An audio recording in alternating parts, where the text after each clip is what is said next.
Claire avait repassé sa robe 3 fois avant de partir. Une robe bleu marine achetée au solde 2 ans plus tôt, mais qui lui allait bien, qui tombait droit et lui donnait cet air de femme qui ne cherche pas à impressionner mais qu'on remarque quand même.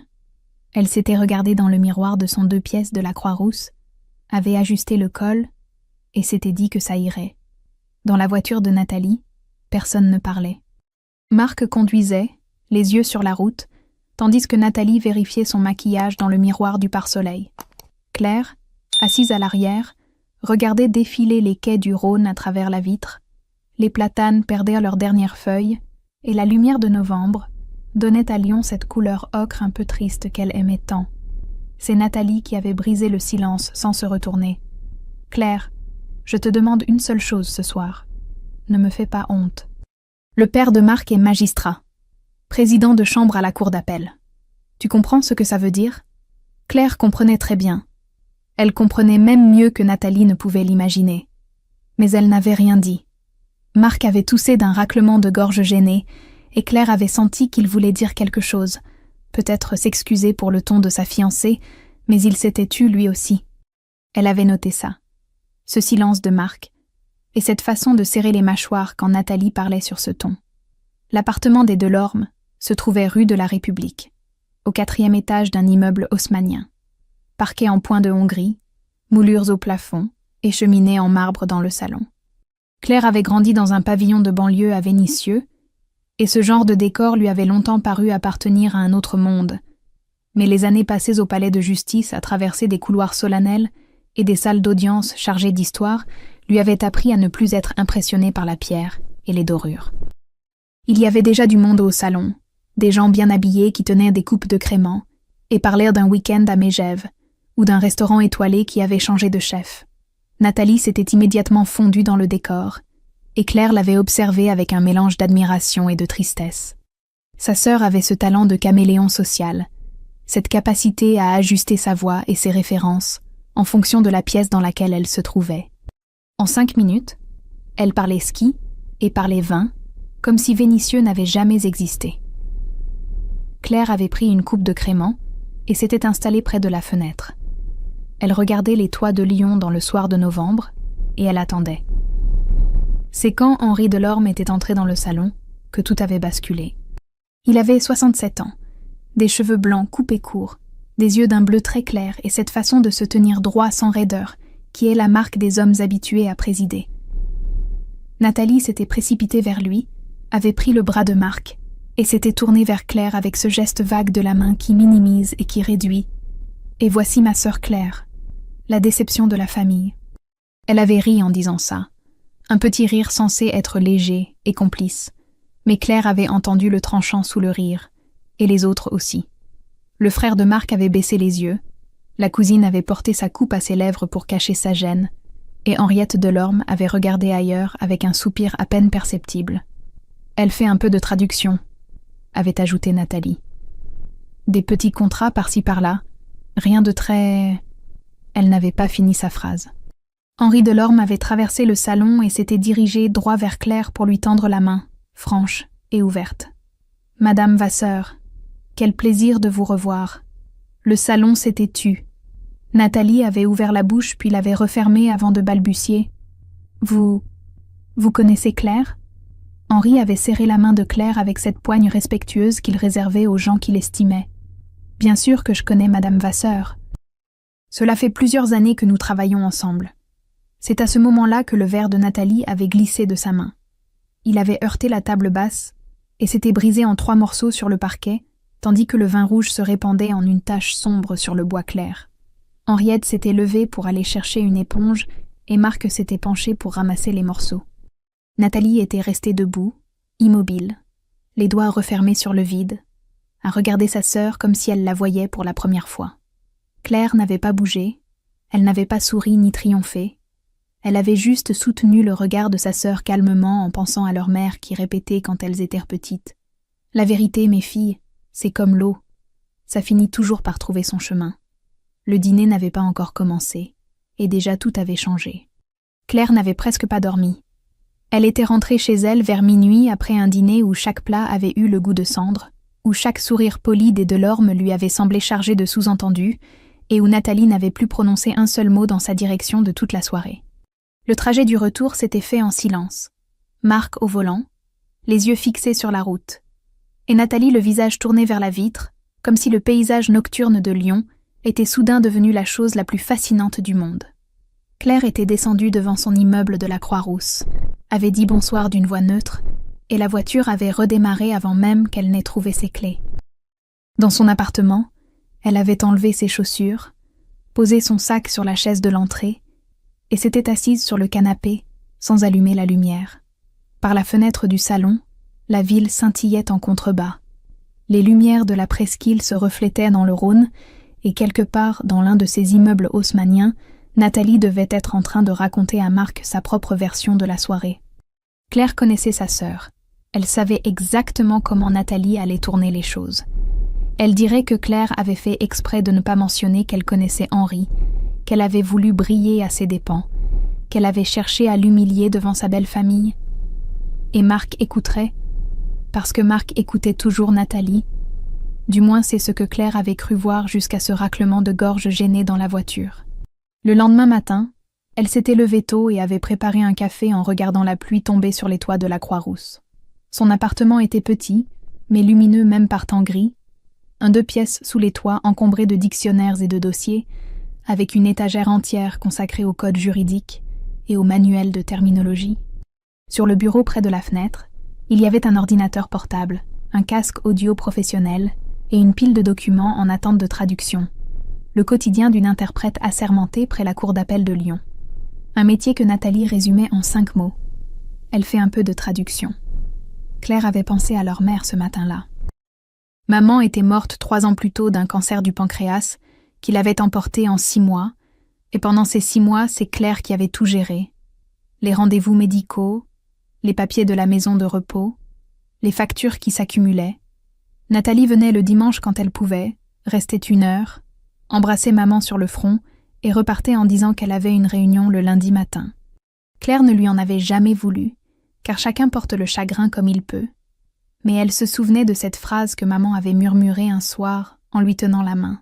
« Heureusement que tu es là, ma Claire. » Et elle se souvenait aussi que maman n'avait jamais dit ça devant Nathalie. C'est peut-être de là que tout venait, de cette phrase murmurée dans une chambre d'hôpital que personne d'autre n'avait entendue. Vers 10 heures, son téléphone avait sonné et le nom de Fatima s'était affiché sur l'écran. Fatima Ben Ali était sa collègue et son amie la plus proche, interprète elle aussi mais en arabe et en anglais, une femme de 45 ans au rire contagieux qui ne mâchait jamais ses mots. Claire avait décroché, et Fatima avait tout de suite entendu dans sa voix que quelque chose n'allait pas.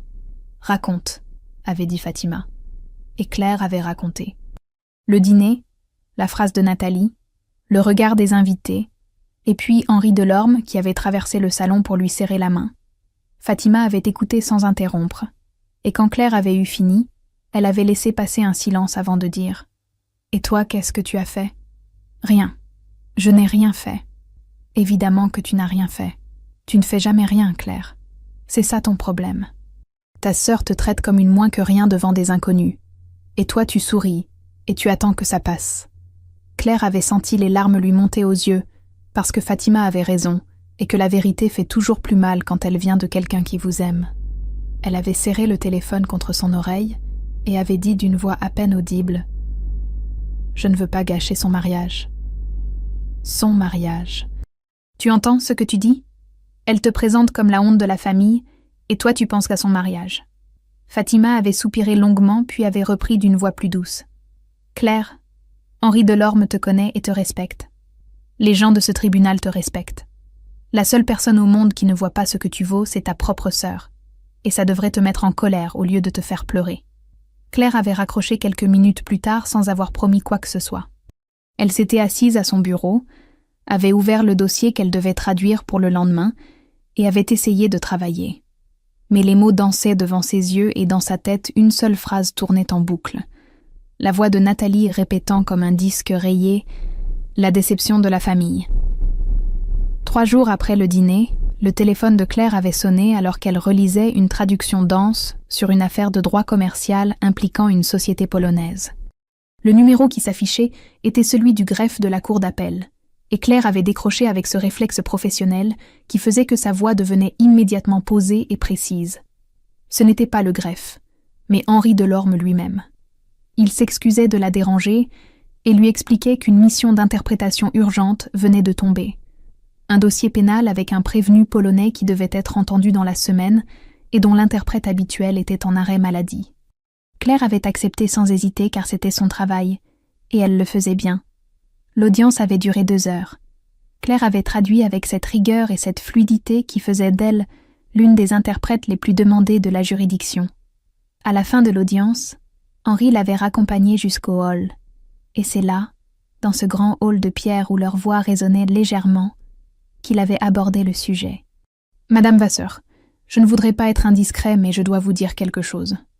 L'autre soir chez nous, j'ai été très surpris par la façon dont votre sœur vous a présenté. Claire avait senti ses joues chauffer et avait commencé à dire que ce n'était rien, que Nathalie plaisantait, que les rapports entre sœurs sont parfois compliqués, mais Henri l'avait arrêté d'un geste doux de la main. « Je connais la différence entre une plaisanterie et une humiliation, madame. C'est mon métier depuis 40 ans. » Il avait marqué une pause, puis avait ajouté d'une voix plus basse que Marc lui avait posé beaucoup de questions après le dîner. Marc ne savait pas que Claire travaillait au tribunal. Il ne savait pas qu'elle était interprète assermentée et ne savait même pas qu'elle parlait polonais. Nathalie ne lui avait jamais rien dit de tout ça. Ou plutôt, elle lui avait dit autre chose, une version arrangée, où Claire était une femme sans ambition, qui vivotait avec des petits boulots. Claire avait encaissé cette information en silence. Elle savait que sa sœur ne la mettait pas en valeur, mais elle n'avait pas imaginé que Nathalie avait construit un mensonge aussi complet et aussi délibéré. Ce n'était pas de l'indifférence, c'était une stratégie. Elle avait remercié Henri pour sa franchise, et ils s'étaient séparés devant le palais. Claire avait remonté les pentes de la Croix-Rousse à pied sous un ciel gris de novembre, en tournant dans sa tête cette découverte qui changeait tout. Ce n'était pas que Nathalie avait honte d'elle, c'était que sa sœur avait pris soin de fabriquer une fausse version de sa vie pour s'assurer que personne autour de Marc ne sache qui elle était vraiment. Elle n'était pas encore arrivée chez elle quand son téléphone avait sonné de nouveau. C'était Nathalie cette fois, et sa voix était froide comme une lame. « Il faut qu'on parle. Comment tu connais le père de Marc ? Et surtout pourquoi tu ne m'as jamais dit que tu le connaissais ?» Claire avait failli répondre que c'était exactement la question qu'elle aurait voulu poser dans l'autre sens. « Pourquoi tu n'as jamais dit à Marc ce que je fais dans la vie ? Pourquoi tu as menti sur moi pendant des mois ?» Mais elle avait juste dit d'une voix calme « Viens déjeuner samedi, Nathalie. On en parlera. » Et elle avait raccroché avant que sa sœur ne puisse transformer la conversation en procès. Le samedi était arrivé avec un soleil pâle qui perçait à travers les nuages de novembre et donnait aux façades de la Guillotière une lumière presque douce. Claire avait choisi le bistrot exprès, un petit restaurant de quartier avec des nappes à carreaux et des chaises en bois où personne ne les connaissait et où elle pourrait ne parler sans croiser le regard de qui que ce soit. Nathalie était arrivée avec 10 minutes de retard, ce qui était sa façon à elle de rappeler qu'elle avait des choses plus importantes à faire. Elle portait un manteau camel, des bottines à talons, et ce parfum un peu trop présent qu'elle mettait quand elle voulait impressionner. Elle avait embrassé Claire sur les 2 joues, avec cette froideur mécanique qui ressemblait à une formalité, et s'était assise en face d'elle sans enlever son manteau, comme si elle prévoyait de ne pas rester longtemps. « Alors, » avait dit Nathalie en posant son sac sur la chaise vide à côté d'elle. « Tu m'expliques ?» Claire avait pris une inspiration. Elle avait préparé ce qu'elle voulait dire, avait tourné les phrases dans sa tête pendant 3 jours, mais maintenant que Nathalie était là devant elle avec ce regard dur et cette bouche pincée, les mots préparés ne servaient plus à rien. « Je travaille au palais de justice depuis 8 ans, Nathalie. Henri Delorme est l'un des magistrats avec qui je collabore le plus souvent. Je ne t'ai rien caché, tu ne m'as jamais posé la question. Tu aurais pu me le dire avant le dîner. Et toi tu aurais pu dire à Marc ce que je fais dans la vie au lieu de lui raconter que je vivote avec des petits boulots. » Le silence qui avait suivi cette phrase avait duré suffisamment longtemps pour que la serveuse vienne prendre leur commande et reparte en sentant qu'elle dérangeait. Nathalie avait détourné le regard vers la fenêtre et Claire avait vu quelque chose passer sur son visage, quelque chose qui ressemblait moins à de la colère qu'à de la honte. « Tu ne comprends pas ?» avait fini par dire Nathalie d'une voix plus basse. « Tu n'as jamais compris ? Qu'est-ce que je ne comprends pas ? Ce que c'est d'être moi. d'être l'aînée qui a fait un BTS commerce pendant que sa petite sœur faisait des études de langue et partait vivre à l'étranger, d'être celle qui vend des cuisines équipées pendant que l'autre traduit des dossiers au tribunal. Tu crois que c'est facile de vivre à côté de ça? Claire était restée muette parce qu'elle n'avait pas prévu ça. Elle avait prévu la colère, les accusations, les justifications, mais pas cette vulnérabilité soudaine qui faisait trembler la voix de sa sœur. Depuis toujours, Claire avait cru que Nathalie la regardait de haut, que l'aînée méprisait la cadette. Mais ce qu'elle voyait dans les yeux de Nathalie à cet instant, ce n'était pas du mépris. C'était de l'envie, une envie ancienne et douloureuse qui avait pourri en silence pendant des années. « Maman le savait », avait continué Nathalie en fixant la nappe à carreaux. « Maman savait que tu étais la plus intelligente des deux. Elle ne le disait pas comme ça, mais elle le pensait, et moi je le sentais. Chaque fois qu'elle parlait de toi, ses yeux brillaient d'une façon qu'ils ne brillaient jamais pour moi. » Claire avait senti les larmes lui monter aux yeux, parce que leur mère n'était plus là pour dire si c'était vrai ou faux, parce que les morts emportent avec eux la vérité et ne laissent aux vivants que des souvenirs déformés par le chagrin. Elle avait tendu la main vers celle de Nathalie sur la table, mais sa sœur l'avait retirée d'un geste brusque. « Ne fais pas ça », avait dit Nathalie en se redressant, le visage de nouveau fermé. « Ne me prends pas en pitié. » Puis elle avait attrapé son sac et s'était levée en remettant son manteau d'un mouvement sec. « Au mariage, tu restes discrète. Tu ne parles pas à Henri, tu ne parles pas de ton travail et tu ne me fais pas honte. C'est mon jour, Claire. Le seul jour qui compte pour moi. » Et elle était partie sans toucher au café que la serveuse venait de poser sur la table.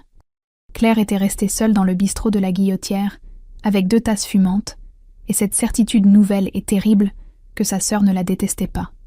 C'était pire que ça.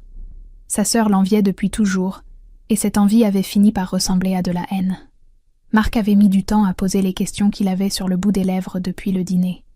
Il était de ces hommes discrets qui observent beaucoup et parlent peu, qui laissent les choses venir à eux plutôt que d'aller les chercher. Mais la scène du salon avec Henri et le verre brisé de Nathalie l'avait travaillé plus qu'il ne voulait l'admettre.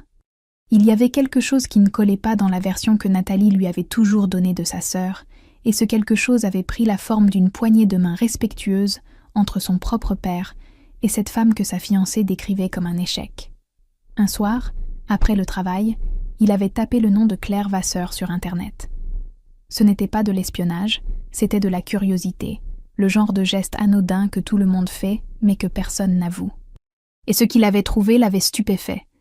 Le nom de Claire apparaissait sur le site de la Cour d'appel de Lyon dans la liste officielle des experts traducteurs-interprètes assermentés. Il apparaissait aussi dans un article du Progrès sur une affaire de trafic international, où son travail d'interprétation avait été salué par le procureur. Il y avait même une mention dans le bulletin de l'Association des traducteurs judiciaires où Claire avait animé une formation sur l'interprétation en contexte pénal. Ce n'était pas une femme qui vivotait avec des petits boulots, c'était une professionnelle reconnue dans son domaine et respectée par les magistrats devant lesquels elle travaillait, y compris son propre père. Marc avait refermé son ordinateur et était resté longtemps assis dans le silence de leur appartement de la presqu'île en attendant que Nathalie rentre de son cours de yoga. Quand elle avait poussé la porte avec son sac de sport à l'épaule et son sourire du mardi soir, il lui avait demandé de s'asseoir et il lui avait posé la question calmement. « Pourquoi tu m'as menti sur Claire ?» Nathalie avait d'abord nié, puis minimisé, puis accusé Claire de se donner des airs et de raconter n'importe quoi. Marc avait attendu qu'elle finisse sans l'interrompre, puis il avait tourné l'écran de son ordinateur vers elle et lui avait montré la liste officielle des experts de la cour d'appel avec le nom de Claire Vasseur en toutes lettres. « Je ne t'ai pas menti », avait dit Nathalie d'une voix qui tremblait légèrement. « Je t'ai simplement dit qu'elle faisait de la traduction. C'est la vérité. Tu m'as dit qu'elle faisait des petits boulots, Nathalie. Tu m'as dit qu'elle n'avait jamais rien réussi. Tu m'as présenté ta propre sœur comme la déception de la famille devant mes parents. Il y avait dans la voix de Marc une déception froide que Nathalie ne lui connaissait pas. Ce n'était pas de la colère. C'était pire que ça.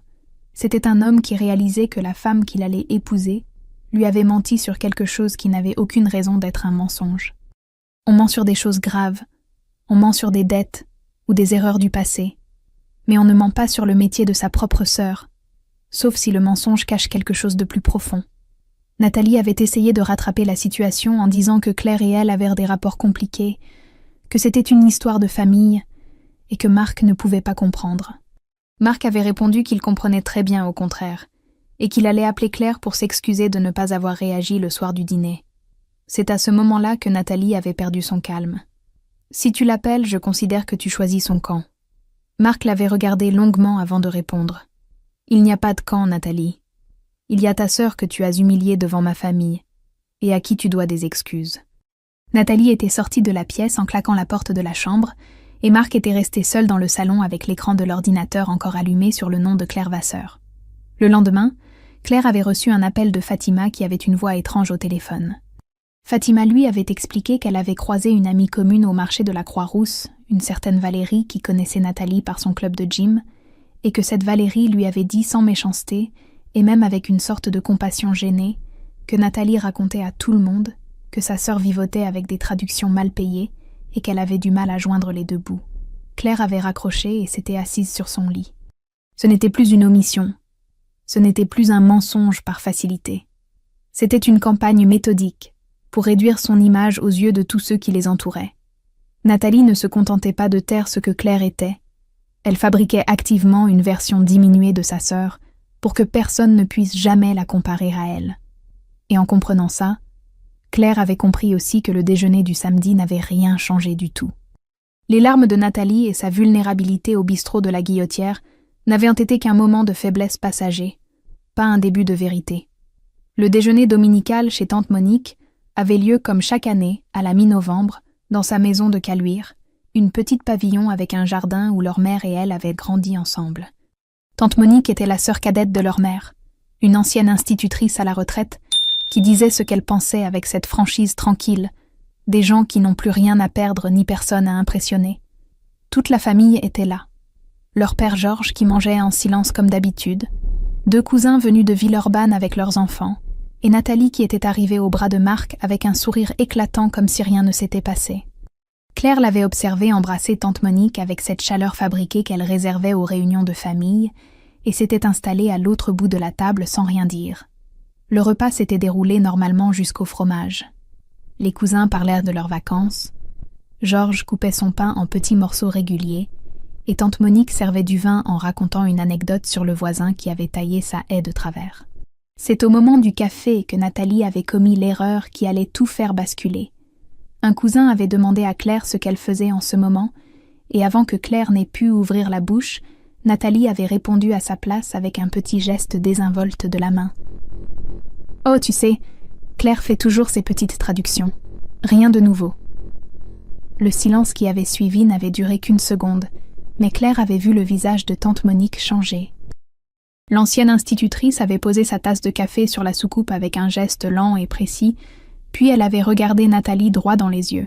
« Ces petites traductions, c'est comme ça que tu appelles le travail de ta sœur. » Nathalie avait souri nerveusement en sentant que quelque chose venait de se déplacer dans la pièce. « Je plaisantais, tante Monique. Tu sais bien que... » « Non, » avait coupé tante Monique d'une voix calme mais ferme. « Non, je ne sais pas bien. Ce que je sais en revanche, c'est que quand ta mère était à la maison de repos à Écully, c'est Claire qui payait les factures. 1 200 € par mois pendant 2 ans, sur son salaire d'interprète, pendant que toi tu n'avais jamais le temps de passer. Le mot était lâché, et il avait traversé la table comme une onde de choc silencieuse. Les cousins avaient baissé les yeux. Georges avait cessé de couper son pain et fixé un poing sur la nappe. Marc avait tourné la tête vers Nathalie dont le visage était devenu blanc. « Claire ne l'a jamais dit à personne parce que c'est une femme digne, » avait continué tante Monique. « Mais moi je le sais parce que c'est moi qui l'accompagnais signer les chèques. Et je ne peux plus te regarder traiter ta sœur comme ça sans rien dire. » Claire avait senti les larmes lui brûler les yeux, mais elle avait refusé de pleurer devant tout le monde. Elle avait repoussé sa chaise doucement, s'était levée et avait quitté la table sans un mot. En passant devant Nathalie, elle n'avait même pas tourné la tête. Et c'est peut-être ça qui avait fait le plus mal, ce silence plus bruyant que n'importe quel reproche. Dans le jardin de tante Monique, sous le ciel gris de novembre, Claire avait respiré l'air froid en fermant les yeux. Derrière elle, dans la maison, personne ne parlait. Claire était restée longtemps dans le jardin de tante Monique, assise sur le vieux banc en pierre où leur mère s'installait autrefois pour lire le journal du dimanche. L'air de novembre lui piquait les joues, et elle entendait à travers la porte vitrée les bruits étouffés de la maison, des voix basses, une chaise qui raclait le sol, puis le silence de nouveau. Personne n'était venu la chercher, et Claire ne savait pas si c'était par respect ou par lâcheté. C'est tante Monique qui était sortie la première, un châle sur les épaules et 2 tasses de café dans les mains. Elle s'était assise à côté de Claire sans rien dire, et lui avait tendu une tasse. Elles avaient bu en silence pendant un moment, en regardant les dernières roses du jardin qui s'obstinaient à fleurir malgré le froid. « Tu m'en veux ?» avait fini par demander tante Monique. « Non, mais tu n'aurais pas dû. »« Si, ma chérie. J'aurais même dû le faire bien avant. Ta mère me l'aurait reproché si elle m'avait vu te laisser encaisser ça sans rien dire. » Claire avait souri tristement, parce que c'était probablement vrai. Leur mère n'était pas une femme de conflit, mais elle avait cette façon de poser un mot au bon moment, un seul mot qui remettait les choses à leur place, et depuis sa mort, il n'y avait plus personne pour jouer ce rôle entre les 2 sœurs. Tante Monique avait pris le relais à sa manière, avec moins de douceur peut-être, mais avec la même intention. Nathalie et Marc étaient la partie pendant que Claire était au jardin. Les cousins aussi. Quand Claire était rentrée dans la maison, il ne restait que tante Monique et Georges, leur père, qui étaient assis dans le fauteuil du salon, les mains croisées sur les genoux et le regard fixé sur le tapis. Claire avait pris son manteau dans l'entrée et avait embrassé tante Monique en lui disant qu'elle l'appellerait dans la semaine. En passant devant son père, elle avait hésité, puis lui avait posé la main sur l'épaule, juste une seconde, et Georges avait hoché la tête sans lever les yeux. Le soir, dans son appartement de la Croix-Rousse, Claire avait pleuré. Pas les larmes discrètes et maîtrisées qu'elle s'autorisait d'habitude, mais de vrais sanglots qui lui secouaient les épaules et qui venaient de loin, de très loin, de toutes ces années où elle avait encaissé sans rien dire et souri quand elle aurait dû crier. Elle avait pleuré pour le dîner chez les Delorme, pour la phrase de Nathalie, pour les mensonges racontés à Marc et aux amis du club de gym, pour leur mère qui n'était plus là et pour leur père qui n'avait jamais rien dit. Et quand les larmes s'étaient attaries, elle s'était sentie étrangement légère, comme si quelque chose de lourd et d'ancien venait enfin de se détacher d'elle. Fatima était passée vers 21h, avec une bouteille de vin et des parts de tarte achetées à la boulangerie du coin. Claire lui avait raconté le déjeuner, et Fatima avait écouté en secouant la tête avec cette expression qu'elle prenait quand elle retenait les mots qu'elle avait vraiment envie de dire. « Et maintenant, tu fais quoi ?» avait demandé Fatima en remplissant les verres. « Je ne sais pas. Le mariage est dans 6 semaines. »« Tu y vas ?» Claire avait réfléchi longtemps avant de répondre. Ne pas y aller serait plus simple, plus confortable, plus sûr. Personne ne pourrait lui reprocher de vouloir se protéger après ce que Nathalie lui avait fait. Mais ne pas y aller, ce serait aussi donner raison à sa sœur, confirmer le rôle que Nathalie lui avait assigné depuis toujours, celui de la petite Claire qui se tait et qui disparaît quand on n'a plus besoin d'elle. « J'y vais », avait dit Claire. « Mais je n'y vais pas pour Nathalie. J'y vais pour moi. » Fatima avait levé son verre sans rien ajouter parce qu'il n'y avait rien à ajouter. Le lendemain matin, Marc avait appelé. Sa voix était grave et embarrassée, et il avait commencé par s'excuser longuement pour le dîner chez ses parents, pour ne pas avoir réagi quand Nathalie avait prononcé cette phrase, pour avoir laissé faire par politesse, alors qu'il aurait dû dire quelque chose. Claire l'avait écouté et avait senti dans sa voix une sincérité qui l'avait touchée. « Nathalie est effondrée depuis le déjeuner chez votre tante », avait dit Marc. Elle ne veut pas l'admettre, mais elle sait qu'elle est allée trop loin. Ce n'est pas à toi de t'excuser pour elle, Marc. Je sais, mais je voulais que vous sachiez que moi je vous vois, Claire. Je vois qui vous êtes. Claire avait raccroché avec un nœud dans la gorge.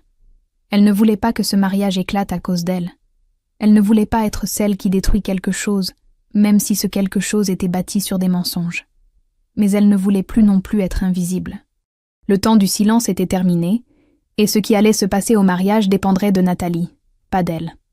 Elle avait ouvert son armoire et regardé ses robes, en se demandant laquelle porterait le mieux ce qu'elle avait décidé d'être désormais. Pas la robe bleu marine du dîner. Quelque chose de différent. Quelque chose qui dirait sans un mot que Claire Vasseur n'était plus la femme qu'on présente en s'excusant. Le jour du mariage était arrivé avec un ciel d'hiver étonnamment clair. Un de ces samedis de décembre où Lyon semble lavé par la lumière, et où les façades dorées de la presqu'île brillent comme si quelqu'un les avait polies pendant la nuit. Claire s'était levée tôt, avait pris un long bain et s'était habillée avec soin. Elle avait choisi une robe vert émeraude qu'elle n'avait jamais portée, achetée 2 ans plus tôt sur un coup de tête dans une boutique du passage de Largue, et restée depuis dans sa housse au fond de l'armoire, comme si elle attendait le bon moment. Le bon moment était arrivé.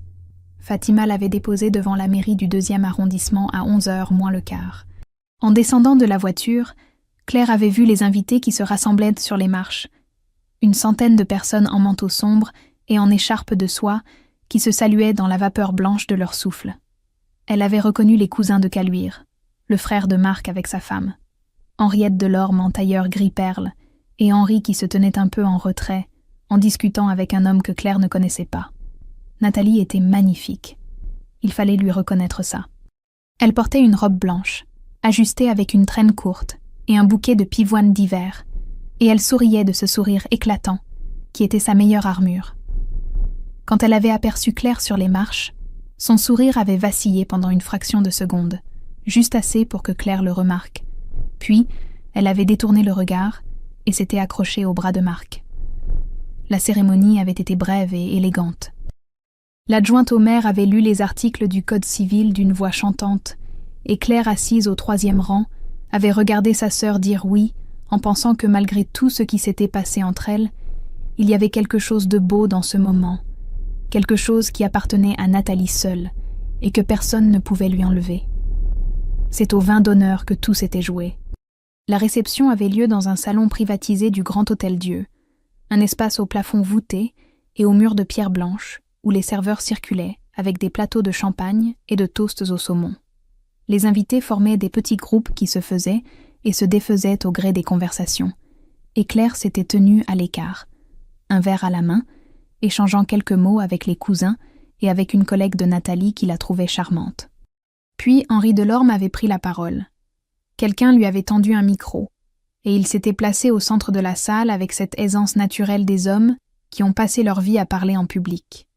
Il avait commencé par féliciter les mariés, par dire quelques mots tendres sur Marc et sur le bonheur qu'il lui souhaitait, puis il avait parlé de la famille. Un mariage, avait-il dit, c'est la rencontre de 2 familles. Et je suis heureux de dire que la famille de Nathalie compte parmi ses membres une femme que j'ai la chance de côtoyer depuis plusieurs années au tribunal, une professionnelle remarquable dont le travail est essentiel au fonctionnement de notre justice. Il avait tourné son regard vers Claire et avait levé son verre. « Madame Vasseur, c'est un honneur de vous compter aujourd'hui parmi nous, non seulement comme la sœur de la mariée, mais comme une collègue que j'estime profondément. » Un murmure avait traversé la salle. Les invités regardèrent Claire avec curiosité et quelque chose qui ressemblait à du respect. La collègue de Nathalie, à côté d'elle, avait ouvert de grands yeux en murmurant « Vous travaillez au tribunal ?» Et Claire avait senti sur elle le poids de 80 regards qui découvraient en même temps que la version de Nathalie ne tenait plus. Nathalie, debout à côté de Marc, avait le visage figé. Ce n'était pas de la colère. C'était quelque chose de plus profond et de plus douloureux. C'était la conscience nette et publique que le mensonge qu'elle avait construit venait de s'effondrer sans que personne ne l'ait poussé. Henri n'avait pas cherché à l'humilier. Il avait simplement dit la vérité, et c'est la vérité qui avait fait le travail. Après le toast, Claire s'était approchée de Nathalie. Elle s'était retrouvée seule un instant dans un coin de la salle, près d'une fenêtre qui donnait sur la cour intérieure du Grand Hôtel-Dieu. Claire avait parlé à voix basse pour que personne d'autre n'entende. « Je ne t'ai jamais fait honte, Nathalie. C'est toi qui avais honte de toi-même. » Nathalie n'avait rien répondu. Ses yeux brillaient, et sa lèvre inférieure tremblait légèrement, mais elle n'avait rien répondu, et Claire avait compris que pour la première fois de sa vie, sa grande sœur n'avait plus de mots pour se défendre. Claire allait s'éloigner quand une main s'était posée sur son bras. C'était Georges, leur père, qui se tenait derrière elle et dont personne n'avait remarqué la présence. Il avait le visage fatigué et les yeux rouges, et il avait dit d'une voix qui tremblait un peu « J'aurais dû parler bien avant, Claire. J'aurais dû te défendre et je ne l'ai pas fait. Pardonne-moi. » Claire avait regardé cet homme vieilli qui n'avait jamais su protéger ses filles l'une de l'autre, et elle avait senti quelque chose céder en elle, quelque chose qui ressemblait à une colère très ancienne qui acceptait enfin de se transformer en autre chose. Elle avait pris la main de son père et l'avait serrée sans rien dire, parce que certains pardons n'ont pas besoin de mots. 6 mois avaient passé depuis le mariage, et Lyon s'était couverte de ce vert tendre qui annonce le début de l'été. Les platanes des quais du Rhône avaient retrouvé leur feuillage, et les terrasses des cafés de la Croix-Rousse débordèrent de nouveau sur les trottoirs. Claire prenait son café du matin à la terrasse du petit bistrot en bas de chez elle, celui où le patron la connaissait par son prénom et lui servait son allongé sans qu'elle ait besoin de le commander, et elle regardait la ville s'éveiller en pensant à tout ce qui avait changé depuis ce dîner de novembre, où un verre de vin s'était brisé sur un parquet en point de Hongrie. Elle avait revu Nathalie 3 fois depuis le mariage. 3 fois en 6 mois, ce qui était à la fois très peu et exactement ce qu'il fallait. La première fois, c'était en janvier. Un café rapide dans un bar de la Part-Dieu, où elles s'étaient parlé comme 2 étrangères polies qui cherchent leur marque. La deuxième fois, c'était en mars. Un déjeuner chez Tante Monique, où Nathalie avait réussi à passer 2 heures sans faire une seule remarque sur le travail de Claire, et où Claire avait compris que cet effort qui semblait dérisoire vu de l'extérieur représentait pour sa sœur quelque chose d'immense. La troisième fois, c'était le mois dernier, un dimanche après-midi où Nathalie l'avait appelée pour lui demander si elle voulait l'accompagner au cimetière de Loyasse pour fleurir la tombe de leur mère, et où elles avaient marché côte à côte en silence, entre les allées de pierre, sans éprouver le besoin de combler le vide avec des mots. Claire avait appris par Marc que Nathalie avait commencé une thérapie. Elle n'en avait pas parlé à sa sœur parce que ce n'était pas à elle de le faire, et parce qu'il y a des chemins que chacun doit parcourir seul. Mais elle avait senti quelque chose de différent dans la voix de Nathalie au téléphone, quelque chose de moins tranchant et de plus fragile, comme si l'armure de la grande sœur parfaite commençait à se fissurer par endroits, et que la femme qui se cachait derrière osait enfin montrer un peu de peau. Leur père Georges avait tenu sa promesse. Chaque dimanche, il montait les pentes de la Croix-Rousse pour déjeuner avec Claire dans le petit bistrot en bas de chez elle. Ils ne parlaient pas beaucoup, parce que Georges n'avait jamais été un homme de mots, mais il était là, et sa présence régulière disait plus que n'importe quel discours. Un dimanche, il avait apporté une vieille photo de Claire enfant, assise sur les genoux de leur mère dans le jardin de Vénissieux, et il l'avait posée sur la table sans commentaire. Claire avait compris que c'était sa façon à lui de dire « Je te vois, je t'ai toujours vu, et je regrette d'avoir mis si longtemps à te le montrer. » Au tribunal, les choses avaient évolué elles aussi. Claire avait été référencée comme experte traductrice par 2 juridictions supplémentaires de la région, et Fatima et elle avaient commencé à travailler ensemble sur un projet qui leur tenait à cœur depuis des années, un petit cabinet d'interprétation indépendant, spécialisé dans les langues d'Europe de l'Est. Elles avaient retrouvé un local minuscule, rue des Tables Claudiennes. 2 pièces sous les toits, avec une vue sur les toits de Lyon, qui rappelait à Claire son appartement, et qui leur servait de bureau 3 jours par semaine. Le reste du temps, elles étaient au palais ou en mission, et les dossiers commençaient à arriver plus vite qu'elles ne pouvaient les traiter. Claire n'avait pas gagné contre Nathalie parce qu'il n'y avait jamais eu de guerre. Il y avait eu une sœur qui souffrait en silence, et une autre qui transformait sa souffrance en cruauté faute de savoir quoi en faire. Et entre les deux, il y avait eu des années de malentendus nourris par un père qui se taisait, et une mère qui était partie trop tôt en emportant avec elle les mots qui auraient peut-être tout réparé. Claire avait compris quelque chose d'important pendant ces 6 mois, quelque chose que ni les livres ni les diplômes ne lui avaient enseigné. Être vue par les autres commence par refuser d'être invisible, et refuser d'être invisible, ce n'est pas crier plus fort ni frapper plus fort, c'est simplement rester debout quand tout le monde attend que vous baissiez la tête. Ce matin-là, assise à la terrasse du bistrot avec son café allongé, Claire avait sorti son téléphone pour vérifier l'heure de son audience au palais. Sur l'écran, il y avait un message de Nathalie envoyé à 7h23 du matin. 3 mots, sans ponctuation, sans émoticône, sans rien de superflu. Bon courage pour aujourd'hui. Claire avait regardé ces 3 mots pendant un long moment. Ce n'était pas un pardon, et ce n'était pas une réconciliation.